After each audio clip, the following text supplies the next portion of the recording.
seconds. Medyo natagalan. Dahil nagkaroon daw ng clogging yung isang section.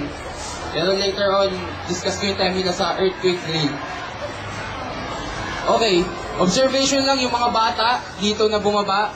Mga grade, anong grade ko yung mga nandun? Naka-duck cover and hold sila. So, sa fire drill, hindi po kaya mag-perform ng duck cover and hold. Sa earthquake drill lang po yun. Next is, yung mga bumababa dito, very good. During fire drill, hindi sila nagtutulakan, mabilis, organize yung mga students.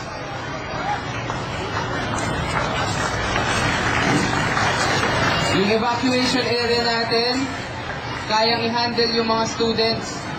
Okay? Pati sa pagbaba. Then, very good for the teachers. They're performing head counting nung nandito na yung mga estudyante sa evacuation. Good job din sa mga teachers na hiniwalayin niyo po yung mga may sakit. Earthquake drill. Okay, very good sa mga fire marshals. Then sa mga teachers, after the bell, nag-perform ng duck cover and hold yung mga students. Nag-ikot kami, very organized yung mga students. Lahat sila nasa ilalim ng mga armchairs nila, pati yung mga teachers. Pati pagbaba, organized din yung mga student, naka-duck cover and hold. Okay, yung time dito sa front, 4 minutes 7 seconds, medyo nagtagal. Pero sa likod, 3 minutes 5 seconds. Very good for sa mga in-charge na teachers doon, nag-adjust sila. Alam nila na matagal sila nung una, so nag-reroute sila ng isang section para bumilis yung evacuation. Magandang observation, at least alam ng mga teacher, nakapag-adjust agad sila. So bumilis sila, 3 minutes 5 seconds. Then, pwede ba natin palakpakan yung mga fire marshals natin?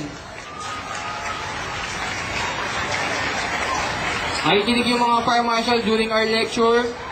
They take the drill seriously. Very good. Good job. Bigyan natin kay Chief. Papasalamat kami dito sa atin sa eskwelahan. Lalo na po kila Sir. Nasaan yung mga kasama natin. Alam niyo po, 3 taon na ako tumitingin dito sa ginagawa ninyo. Siguro alam ninyo, nanggaling ako sa Marikina at nakikita ninyo yung pinagkikita sa PD pagka nagkakaroon ng conduct ng fire and earthquake drill.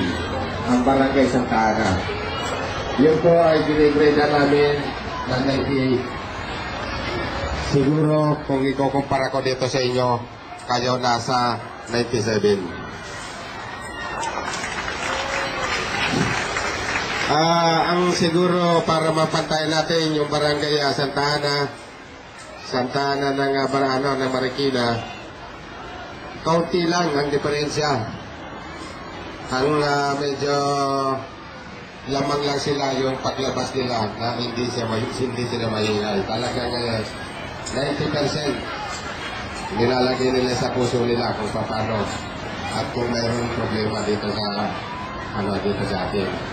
Sa totoo lang dito, kung mapapansin ninyo dito sa eskwela ninyo, tayo ay napakasikip. Wala tayo dito malaking evacuation area. Hindi tulad ng ibang eskwelahan na talagang mayroon tayong lugar.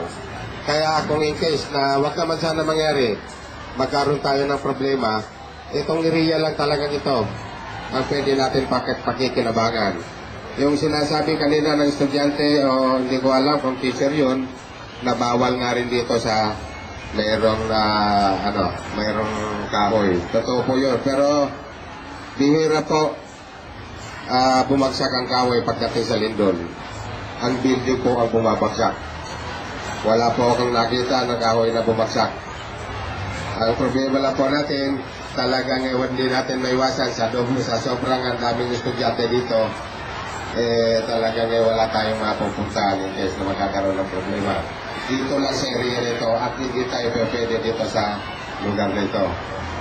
At isa pa, ang na-observan ko kanina, yung pagkandak po ng earthquake drill, hindi po natin binabatayan yung bilis na makalabas tayo.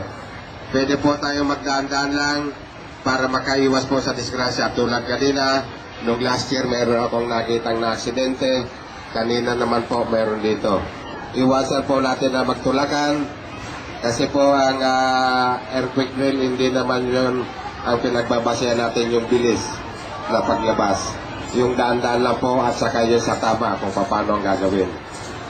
Yun nga po, sinasabi ko sa inyo, inaluntunan ko na po kayo sa Barangay Santa Ana ng Marikina at sa lahat po dito sa Santo Niño sa San Mateo, lahat na kinandak namin ng fire and earthquake drill. Kayo po ang number 1. Marami pong salamat.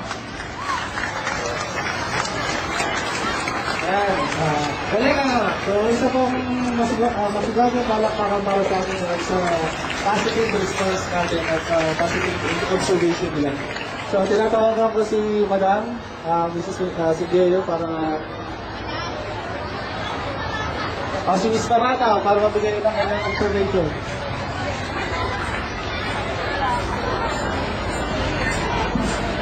Okay, good morning, Aranzans. Taas ang kamay, lagay sunod, post.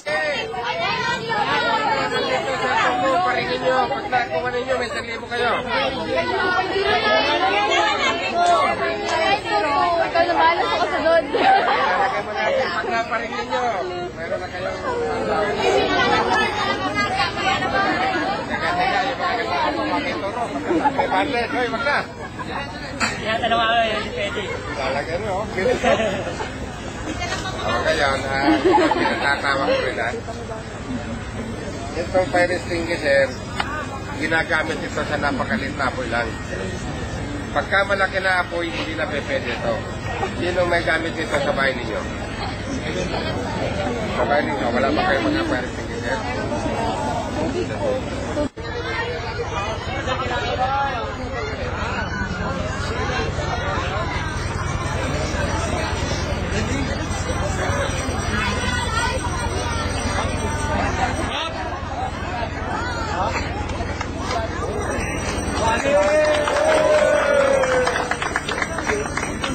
How dare you?